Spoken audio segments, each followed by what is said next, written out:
Welcome to the ExecMBA Podcast. I'm Brett Twitty, Director of Admissions for the Executive Formats of the Darden MBA, and you are listening to a new episode.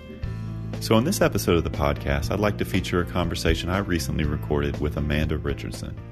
Amanda is an EMBA format student in our Rosslyn section in our class of 2019, and she is also the president of our Network of Executive Women Student Organization, or NEW. Amanda and I sat down to talk a little bit more about her decision to pursue an MBA, what led her to Darden, and what she and the other members of NEW have planned for the coming year. I think you're going to enjoy this conversation, particularly those of you who may be wondering about juggling the demands of work, school, and being a parent. So without further ado, here's my conversation with Amanda Richardson. Amanda, welcome to the podcast. Thanks for having me, Brett. I'm really excited to be here. Okay, so we're not formulaic here on the podcast, but we do like to ask a few of the same questions of our guests. Tell us just a little bit more about yourself. Who are you? What do you do? Where are you from? That sort of thing. Sure. So my name's Amanda. I'm a Taurus. No, I am actually a Virginia girl, born and bred, as it were. Grew up in the Shenandoah Valley. I went to college in Atlanta, got a biochemistry degree, and learned that I didn't want to work in a laboratory, but love science and technology. So managed to find work in that arena, and I have a master's in science and technology policy as well.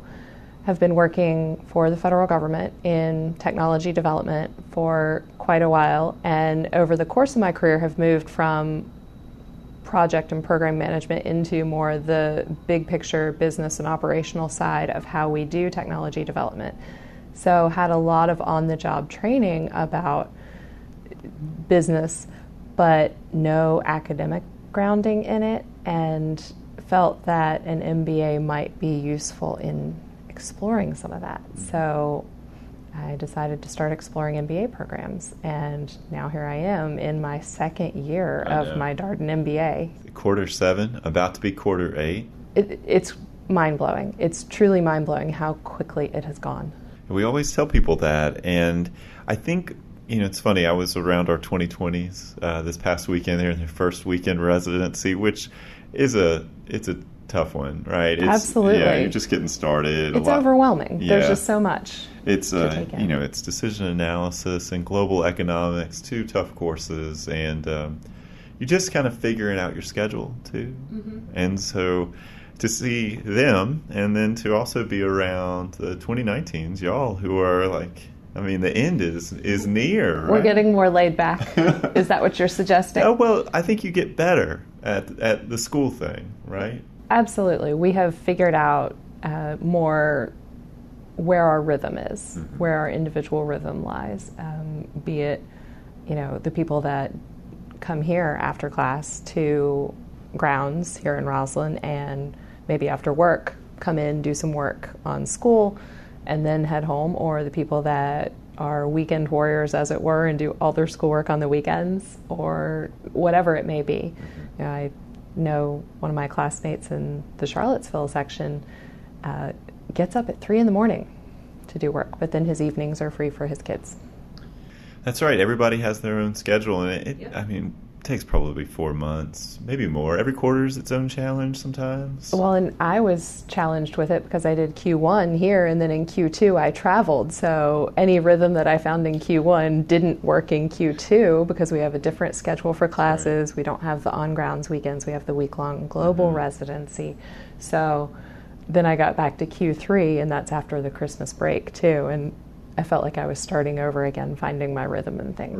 Right. And sometimes it's also a function of the classes you have in a particular quarter, right? Some classes are easier for you, some classes are harder. Absolutely. I was just joking with people about finance, which we finished up in Q6, and actually did really well on the exam, but I felt like I spent so much time trying to figure out what was going on in the class and making sure I was understanding concepts that I didn't talk a lot in class, and my grade reflected that. I did really well on the exam, but my participation was lower because I was listening more than contributing. And that's a big part of being here at Darden, is how much you're contributing. So as Amanda notes, participation is a pretty good chunk of your course grade. Participation counts. It does. But I like that about the program. And certainly I am more in listening mode in classes that are tougher for me, like finance, which I've never done anything like that before coming to Darden. So it was brand new. But in a lot of classes, you do more of your learning from listening to and interacting with your classmates.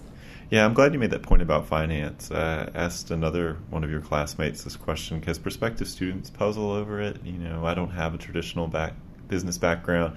I haven't taken econ, accounting, finance, whatever that business course is. I mean, and I say, well, you sound like a lot of our students, right? That's Absolutely. why people are coming to school at this point. Right. There are gaps. I mean, I am a little bit older than average. I think the average age from my class when we started was 35. And we've got people who work in finance, so have that background, but they have never done anything like decision analysis, that kind of quant stuff. Or we've got people that are engineers and really understand the operations and decision analysis stuff, but are sitting in our leading organizations class going, what is this? And everybody has different perspectives. But one of the great things about the cohorts and in the EMBA format, we get to know each other so well. Somebody's understanding what's going on, and it's really a community feel. So we help each other out. Yeah, you do have that wisdom of the collective, right? Absolutely. It's been funny funny, I don't mean like, hilarious. I mean, just how operationalized I know the Rosslyn section experience closely because I'm here on a lot of the weekends. And this level of organization within the learning teams, like there have been some classes where like the cases have been divided not just within a learning team, but across learning teams. Like the whole like class is preparing together. It's been kind of cool. I don't know if we're that coordinated. Yeah. At least my learning team hasn't been that coordinated, but we absolutely share across learning teams. There's the email that goes out saying, "Hey, we did a good analysis on these cases. Here are notes if anyone's interested." And heck, we share across Rosslyn and Charlottesville too, even. Yeah. I mean, because you're all moving together. Exactly. Taking We're all in the same classes. Yeah. Not that much difference. No. Well, that's interesting. We have different marketing professors this quarter. Happens sometimes. Yeah. So it's kind of interesting to hear the perspective. We'll say, oh, Raj said this funny thing. You get this, wait, you have Raj? Who do you have conversation That's right. going Ron on? Wilcox down in Charlottesville. Exactly, which, I'd love to have Ron too, but I really like having Raj. Totally. So how did you decide on Darden? So I only looked at 2 schools, Darden and another, which shall remain nameless because I obviously didn't pick them. This is an investment in so many ways. It's an investment in myself. It's an investment in terms of the money that it costs to do this. It's an investment of time. And that time that I could be doing other things with, but I'm doing this. So I wanted to make sure that I was going to the best school I could go to that fit for me. I wanted an executive program because I am working. I wanted to continue working. And when I was looking at what seemed to fit those criteria, Darden kept popping up. And then Darden had just started the Rosslyn cohort, which, given that I live here in Arlington, certainly makes logistics easier for me. I said, well, I at least need to find out more about it. So I signed up for an office call with Whitney. At this point, it's been 2 years, I think. Sounds about right. Possible? Yeah. About 2 years ago. Yeah. So I met with Whitney Kestner, came in actually next door because we hadn't moved into this space yet. Our grounds weren't ready yet, but you all had some office spaces next door. Met with her, chatted with her about what I was interested in, where I was going. She talked to me about Darden, and one of the biggest things that I had read about, of course, but all schools sell themselves well or want to. She talked about the community, and that's something that I really had in my undergraduate institution and really enjoyed, and that was very appealing to me. So it was something that I tried to pull the thread on as I talked to other people. When I met you and did my interview with you, when I met other current students, other prospective students and admitted students, all along the journey, just talking to Darden folks. And the level of enthusiasm for Darden is infectious and inspiring. And I kind of said, wow, okay, maybe the admissions staff should be excited, faculty, but everyone I talk to is really excited about this school. So that's a good thing. I wanted that community because part of this is doing things I've never done that I'd like to have support in. And we have that community feel in our section, in our class, and even in the school. I mean, it's extended now. The Darden Network of Executive Women, which is a new organization we just started last year with the 18s and 19s, but now the 19s are sharing with the 20s. We've set up Slack channels, and we were having all sorts of interesting conversations last week leading into the class of 20s first on grounds weekend about what to expect, tips and tricks. Yes, you will want to study, but don't forget to go have a drink, a cup of coffee, whatever, with your classmates, because you're going to need those people too. And the community just continues to grow. And I'm so glad that that was true, because that was what ultimately made me say, Darden is the place for me. It has the pedagogical approach of the collaborative learning that they really think about, but it's a collaborative community as well. And I wanted that. And I remember telling you during our first leadership residency right after orientation, I'm so glad that I found it to be true. Mm-hmm. Yeah, community is a big thing, particularly when you come back as an adult learner, and you can't do all of this by yourself. Absolutely. Right? And I do think part of why Darden feels different. I mean, talking with a lot of people who've been through here, the case method has something to do with it. The fact that you're socializing so much with your classmates and discussing things and getting a sense of who people are in class, so that when you interact outside of class, you already have this baseline. Mm-hmm. That helps. I want to talk a little bit more about NEW, Network of Executive Women. It's my understanding that every first year, or 2020 has a 2019 mentor. They don't all, but everyone who wanted one has one. That's awesome. All the women, we approached them and said, hey, when we were starting, those of us that had somebody in the class ahead really loved having that touch point. Some of you have met some of us, and you can continue to do that, but if you'd like to be paired up with somebody who has said yes, they raised their hand, said, I'm happy to answer questions, grab coffee, offer advice, just be a place they can vent, whatever they need, let us know. And I think about 3/4 of the women in the class of 2020 got in touch with us and said, yes, I'd like to be matched up with someone. So we have matched everybody up.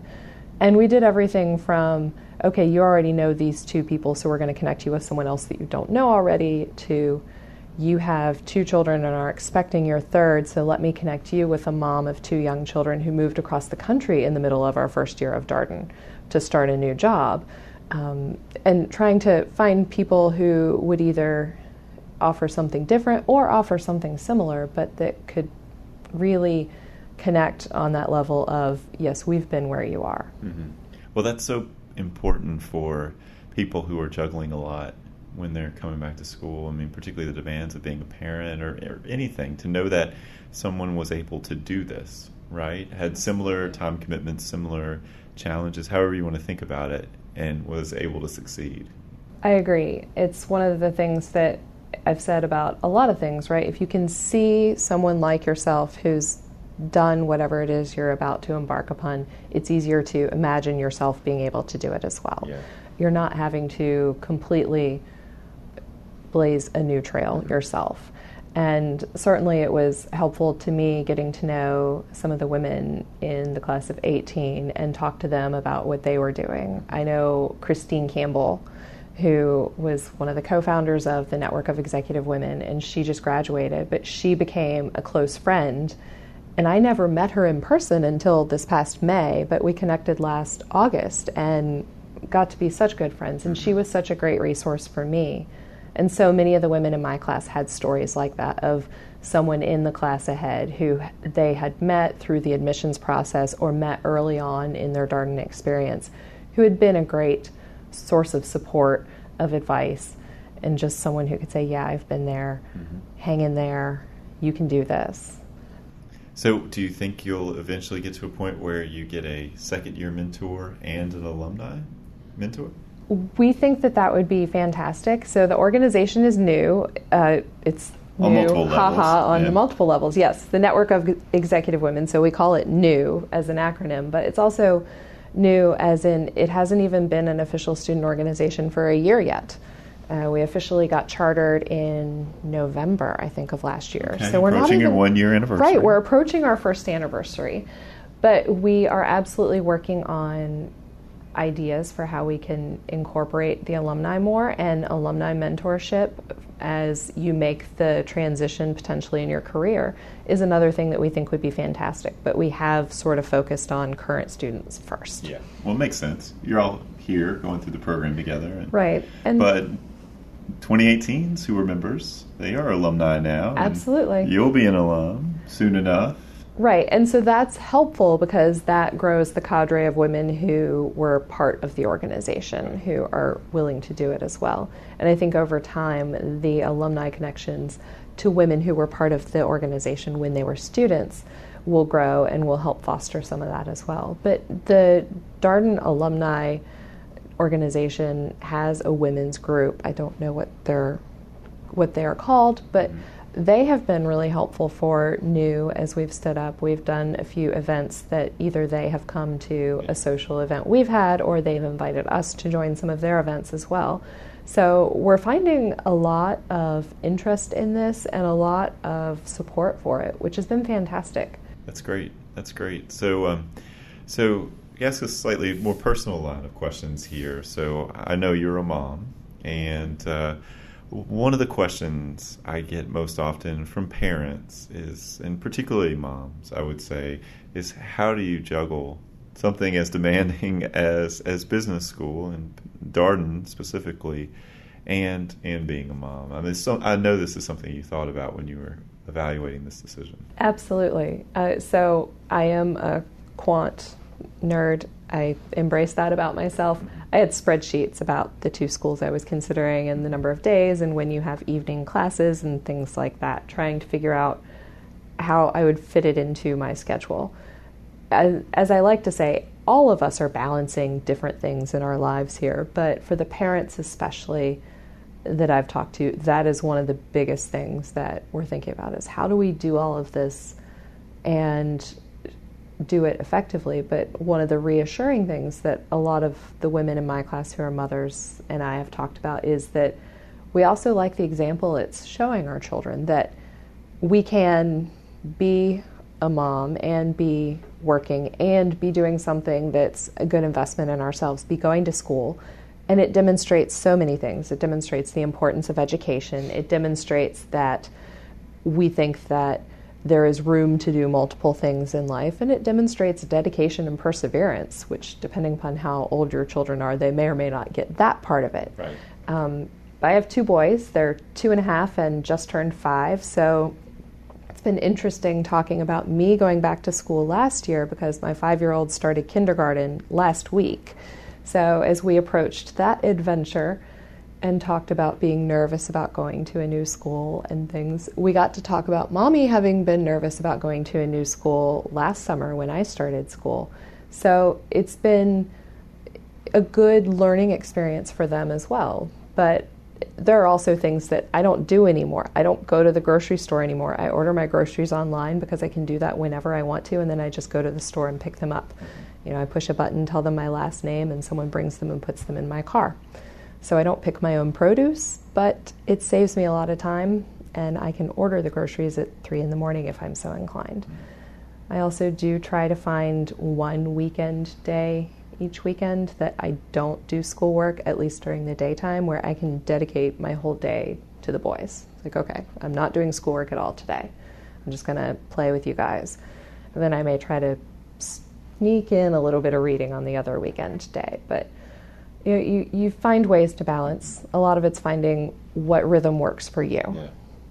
Yeah, you're right. The first step is you have to sort of empower yourself to take this step and say that this is something that's doable. And then when you get into it, you figure it out, right? Yeah, then, there are always logistical challenges, and every family has different logistics, and that's true whether your family includes kids or not. But figuring out how you want to balance all that is interesting. I have little ones, so they should go to bed, but when we have class from 7 to 8:30, in theory, they should go to bed, and in reality, they don't always stay in bed. So In my negotiations class last week, I had my 2-year-old sitting in my lap for part of it, and he got called on by Mark Modica, our professor. He said, "Now, Amanda, who is that little negotiator in your lap there?" So George got to say hello to people too. So, as you reflect from where you are in the program, I mean, as we know, you're basically three quarters of the way through. What would be your advice for prospective students who are thinking about taking this step in their career? So I think that you need to be thoughtful in considering it, because it is a big commitment in so many of the ways that we've talked about tonight. But also think about what's important to you, what you want to get out of it. I think that you, Brett, as such a part of the admissions staff, and by the way, if you haven't met Brett Twitty yet, you should. He's amazing. You and the admissions staff do such an amazing job of putting together this community out of strangers. And they're people that you all have met, but we've never met. And to look back and say, some of my best friends are people that I met a year ago is pretty impressive. But it's very important, and that is a big part of Darden. So if you are independent and competitive and you want to do things on your own because you want to be number one, Darden's probably not the place for you. But there are schools that are. But if you want to work collaboratively and learn from your classmates, Darden is absolutely a hotbed of that kind of thinking and learning and exploration of all sorts of things. We're in leading organizations right now. I'm going through some organizational change at work that I'm a big part of. So I emailed our professor and said, "Morella, I'm taking all of this in from our last on-grounds weekend. I've been thinking a lot about this, and I'm doing X, Y, and Z at work in real time. I'd love to chat with you." She said, "Yeah, give me a call. What day works for you?" And she was perfectly happy, spent 45 minutes on the phone with me chatting about what's going on at work. It's a really amazing place to be a part of. But that was what was important to me, to be part of a collaborative learning environment. So be thoughtful about what you're looking for and look for that and ask a lot of questions of a lot of people. I talked to so many people about that type of thing, about this school and about the other school, and this was the right fit for me because it is such an investment. You want to make sure you find the right fit. Well, Amanda, thank you for all that you're doing and leading the network of executive women. I should note that we have a networking happy hour coming up. Yes, we do. On September 20th, here in the D.C. area, specifically for those of you who are familiar with Arlington, we'll be in Clarendon. So additional details can be found on our website. I'll be there. I'll be there as well. That's right. So come out, meet some current students, some fellow prospective students, and Amanda, best of luck. Are you going to India?